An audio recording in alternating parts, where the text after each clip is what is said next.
माननीय सदस्य जयराम कुमार महतो जी। धन्यवाद अध्यक्ष महोदय।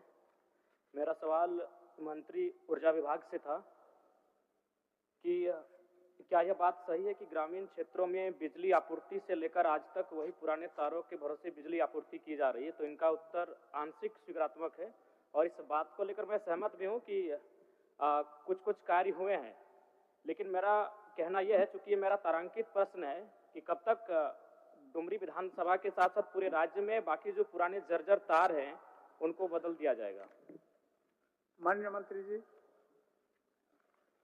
अध्यक्ष महोदय, माननीय सदस्य का जो चिंता है उनका पूरक विषय है। माननीय जयराम जी बैठे सुनिए। उनका पूरक विषय है कि आपूर्ति से लेकर के आज तक पुराने तारों को नहीं बदला गया और उसी में विद्युत आपूर्ति बहाल है। तो माननीय अध्यक्ष महोदय, आपके माध्यम से माननीय सदस्य को अवगत कराना चाहूंगा कि समय समय पर विभाग के द्वारा बिजली की तारों को बदला जाता है। ग्रामीण क्षेत्र में बिजली आपूर्ति होती है, जर्जर पुराने तारों को एफडी केबल के रूप में आवश्यकता अनुसार बदला जाता है। और RDSS योजना के अंतर्गत अभी बताते हुए बड़ा खुशी हो रहा है महोदय कि 439.102 सर्किल किलोमीटर तार हमारा विभाग बदला है। और एक दूसरा खंड में इनकी जो चिंता है कि ग्रामीण अपने से तार बदलते हैं, तो महोदय ग्रामीण अपने से तार नहीं बदलते हैं, विभाग को सूचना मिलता है, तत्परता और गंभीरता के साथ महोदय जाके विभाग के द्वारा तार बदला जाता है। तीसरा इनका जो चिंता है कि महोदय बिजली आपूर्ति समस्याओं के लिए कोई टोल फ्री नंबर जारी नहीं किया गया है। तो महोदय सदन को भी बताना चाहूंगा आपके माध्यम से कि टोल फ्री नंबर जारी किया गया है, व्हाट्सएप नंबर भी जारी किया गया है और ऑनलाइन हेतु वेबसाइट नंबर भी जारी किया गया है महोदय कि अगर किसी भी तरह की कोई शिकायतें हैं तो निश्चित तौर पर तीनों टोल फ्री नंबर, व्हाट्सएप पर तीनों विकल्प में सूचना दे महोदय, तो निश्चित तौर पर तत्परता के साथ हमारी सरकार गंभीर है और उसको पूरा करने के काम करेगी महोदय। अध्यक्ष महोदय, मैं मंत्री महोदय से पूछना चाहूंगा कि जब से आपने मंत्री पद का ग्रहण किया है उसके बाद से बताने का कष्ट करेंगे कि आपने या फिर आपके विभाग ने अपनी पहल से किन किन स्थानों में स्वयं जाकर ट्रांसफार्मर लगाया है, बिजली के तार बदले हैं? क्योंकि हम भी एक विधायक है अध्यक्ष महोदय, हमें फॉरवर्डिंग करना पड़ता है, 2-3 दिन तक लगातार जो बिजली विभाग के एसडीओ हैं, जेईओ हैं, उनसे टेलीफोनिक बात करनी पड़ती है, तब जाके काम होता है। अब बताने का कष्ट करें कि आपने कब स्वयं संज्ञान लिया, उस कार्य को किया है, रिपोर्ट को प्रस्तुत करें। नहीं अध्यक्ष महोदय, गंभीर मसला है अध्यक्ष महोदय, दिन में कम से कम एक दर्जन समस्या हम सुने। बता दीजिए नियम, माननीय अध्यक्ष महोदय, निश्चित तौर पर जिज्ञासा है माननीय विधायक जी का, जानकारी से उनको जिज्ञासा भी होनी चाहिए कि नए सदस्य, उनका हम स्वागत करते हैं। लेकिन यह बता देना चाहते हैं माननीय सदस्य को कि ट्रांसफार्मर जलने और तार बदलने में माननीय विधायकों की अनुशंसा की आवश्यकता नहीं होती है। विभाग को सूचना मिलेगा तो विभाग तत्परता के साथ अपनी गाड़ी से पहुंच करके जाके तार और ट्रांसफार्मर बदलने का काम करता है महोदय। कहीं से अनुशंसा की आवश्यकता नहीं है। और जहां तक इनके सवाल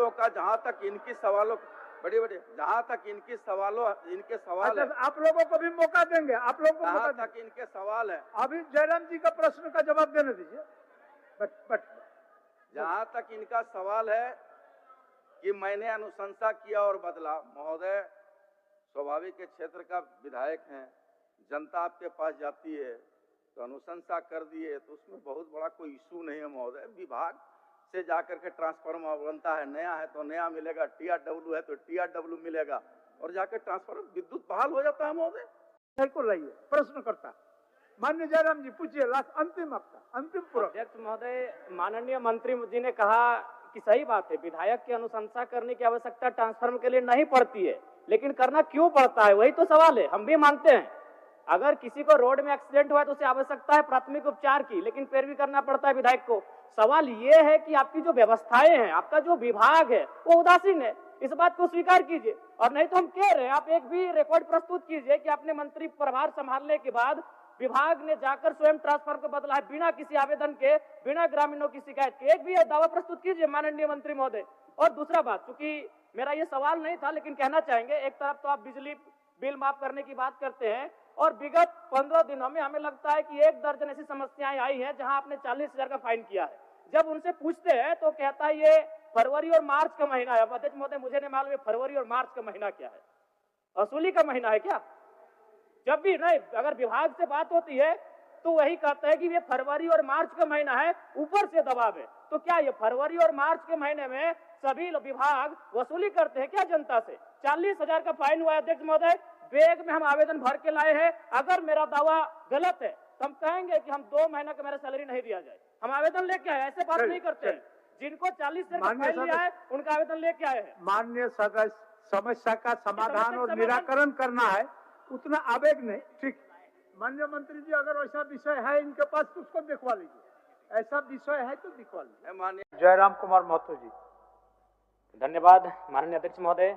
इस शून्यकाल में इस राज्य में सुरक्षा के तौर पर तैनात जो हमारे प्रहरी होते हैं, पुलिसकर्मी और पुलिस के पदाधिकारी, मैं उनके विषय पे कुछ मांग करने आया हूं अध्यक्ष महोदय।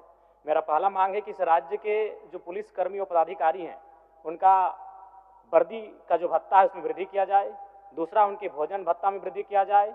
तीसरा, जो पुलिस कर्मी और पदाधिकारी होते हैं जिनका कई वर्षों से विभागीय परीक्षा नहीं ली गई है, तो मैं ये मांग करता हूं कि उनकी विभागीय परीक्षा ली जाए और अंत में उन्हें उनके पड़ोसी जिला में हस्तांतरण किया जाए। क्योंकि महोदय, इस राज्य की सेवा के साथ साथ उनका परिवार भी होता है। उस परिवार में बूढ़े माता पिता हैं, उनकी कईयों की नवविवाहित अर्धांगिनी है, छोटे छोटे बच्चे हैं। तो मेरा मानना है कि इस राज्य की सेवा के साथ साथ उन्हें अपने माता पिता, बूढ़े माता पिता की सेवा करने का अवसर दिया जाए। अतः जितने भी पुलिसकर्मी, जैसे उदाहरण के लिए सिमडेगा कि अगर किसी पुलिस भाई का कार्य क्षेत्र अगर साहेबगंज है तो काफी असुविधा है अध्यक्ष महोदय। इसलिए मैं आपके माध्यम से सरकार से मांग करता हूं कि जितने भी हमारे पुलिसकर्मी इस राज्य में सुरक्षा के दृष्टिकोण से प्रहरी के तौर पर कार्यरत हैं, उन्हें उनके पड़ोसी जिला में तैनात किया जाए। धन्यवाद अध्यक्ष महोदय। माननीय सदस्य श्री